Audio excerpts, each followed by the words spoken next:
Redundancy എന്ന് വെച്ച് കഴിഞ്ഞാൽ നമുക്ക് ഒരു നെറ്റ്വർക്ക് എടുത്തു കഴിഞ്ഞാൽ അതിൽ ഇപ്പം അസ്യൂം ചെയ്യുക, നമുക്ക് ഇപ്പം നമ്മുടെ ഈ ഒരു ഡയഗ്രാം, ഈ ഒരു നെറ്റ്വർക്ക് നോക്കുകയാണെന്നുണ്ടെങ്കിൽ നമുക്ക് ഈ ഒരു സ്വിച്ച് എടുക്കുക.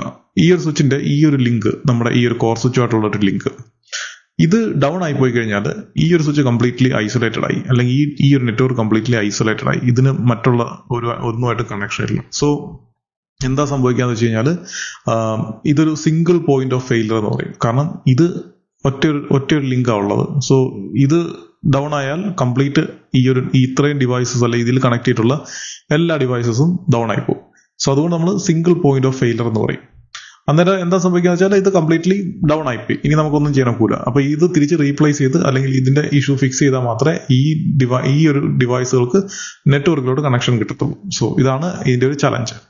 അന്നേരം നമ്മൾ റിഡൻഡൻസി എന്ന് പറഞ്ഞൊരു കോൺസെപ്റ്റ് വരുമ്പോഴത്തേക്കും നമ്മൾ എന്താ ചെയ്യുന്നത് വെച്ച് കഴിഞ്ഞാൽ ഇതിനെ നമ്മൾ ഇവിടുന്ന് ഒരു കണക്ഷൻ എടുത്ത് ഈ ഒരു സ്വിച്ചിലോട്ട് കൊടുക്കുകയോ അല്ലെങ്കിൽ ഇവിടുന്ന് തന്നെ ഒരു കണക്ഷൻ എടുത്തിട്ട് ഇതിലോട്ട് കൊടുക്കുകയോ രണ്ടാമതൊരു അഡീഷണൽ കണക്ഷൻ എടുത്ത് കൊടുക്കുകയോ ചെയ്യാൻ പറ്റും.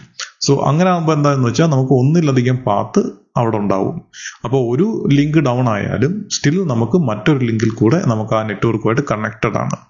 സോ അതാണ് റിഡൻഡൻസി. അപ്പം ഡ്യൂപ്ലിക്കേറ്റ് ലിങ്ക് ആയിട്ടോ അല്ലെങ്കിൽ ഈവൻ നമുക്ക് ഇപ്പം ഈ ഒരു സെർവറിന്റെ കേസസ്, ഈ സെർവേഴ്സിലാണെന്നുണ്ടെങ്കിൽ ഇപ്പം നമ്മൾ പി സി എടുക്കുവാണെങ്കിൽ പി സിയിൽ സാറിന് ഒറ്റ നിക്കാടെ കാണത്തുള്ളൂ, അല്ലെങ്കിൽ ഒരു വയർലെസ് ഉണ്ടായിരിക്കും. നമുക്ക് അതിൽ ലോഡ് ബാലൻസിങ് അങ്ങനെയുള്ള കാര്യങ്ങളൊക്കെ ചെയ്യുന്ന തേർഡ് പാർട്ടി സോഫ്റ്റ്വെയർസ് യൂസ് ചെയ്യണം. ഡീഫോൾട്ടായിട്ട് നമുക്ക് വിൻഡോസിലോ അല്ലെങ്കിൽ അങ്ങനെയുള്ള OS-ലോ നമുക്കത് പോസിബിൾ അല്ല.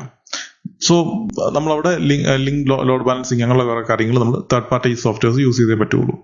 അതേസമയം സെർവേഴ്സിലൊക്കെ ആണെന്നുണ്ടെങ്കിൽ നമുക്ക് ഈസി ആയിട്ട് അത് ചെയ്യാൻ പറ്റും. കാരണം നോർമലി സെർവേഴ്സ് എന്ന് പറഞ്ഞു കഴിഞ്ഞാൽ ബിസിനസ് റൺ ചെയ്യാൻ വേണ്ടിയിട്ടാണ് നമ്മൾ സാധാരണ സെർവേഴ്സ് യൂസ് ചെയ്യുന്നത്. അപ്പോൾ ബിസിനസ് ആപ്ലിക്കേഷൻസ്. അപ്പോൾ അതിന് ഈ പറഞ്ഞ പോലെ റിഡൻഡൻസി എന്ന് പറഞ്ഞൊരു മെയിൻ ആയിട്ടൊരു കാര്യമാണ്. അപ്പോൾ അങ്ങനെ വരുവാണെന്നുണ്ടെങ്കിൽ ഇൻ കേസ് ഈ ഒരു ലിങ്ക് ഫെയിൽ ആവുകയാണെന്നുണ്ടെങ്കിൽ ഈ സെർവേഴ്സ് എല്ലാം കംപ്ലീറ്റ്ലി ഈ നെറ്റ്വർക്കിൽ നിന്ന് ഔട്ട് ആവും. അതേപോലെ തന്നെ ഇൻ കേസ് ഈ സ്വിച്ച് ഫെയിൽ ആവുകയാണെങ്കിൽ എന്താ സംഭവിക്കുക, ഈ സെർവേഴ്സ് വീണ്ടും ഈ ഒരു നെറ്റ്വർക്കിൽ നിന്ന് ഔട്ട് ആവുമല്ലോ. അപ്പോൾ നമുക്ക് ചെയ്യാൻ പറ്റുന്ന കാര്യം എന്ന് വെച്ച് കഴിഞ്ഞാൽ നോർമലി നമ്മൾ റിഡൻഡൻസി കൊണ്ടുവരിക എന്ന് പറയുമ്പോൾ നമ്മൾ എന്താ ചെയ്യുന്നത് വെച്ചാൽ അവിടെ ഒരു അഡീഷണൽ സ്വിച്ച് നമുക്ക് ഇടാൻ പറ്റും. കണ്ടോ? എന്നിട്ട് ഈ ഒരു സ്വിച്ച് നമ്മൾ എന്താ ചെയ്യുന്നത് വെച്ചാൽ ഈ ഒരു കോർ സ്വിച്ചുമായിട്ട് കണക്ട് ചെയ്യും. എന്നിട്ട് ഓരോ സെർവേഴ്സും നമ്മൾ ഈ സ്വിച്ചിലോട്ട് കണക്ട് ചെയ്യും. അതിൻ്റെ ഒരു റിഡൻഡന്റ് ലിങ്ക് ഇവിടെ നമുക്ക് കണക്ട് ചെയ്യാൻ പറ്റും. സോ ഇങ്ങനെ വരുമ്പം ഉള്ളൊരു ബെനിഫിറ്റ് എന്താണെന്ന് വെച്ച് കഴിഞ്ഞാൽ ഇൻ കേസ് ഈ സ്വിച്ച് തന്നെ ഫെയിൽ ആയി പോയാലും അല്ലെങ്കിൽ ഈ സ്വിച്ച് ഫെയിൽ ആയാലും സ്റ്റിൽ നമുക്ക് ഈ സെർവേഴ്സിൽ ഉള്ള കണക്ഷൻസ് അവിടെ മെയിൻറ്റെയിൻ ചെയ്യാൻ പറ്റും.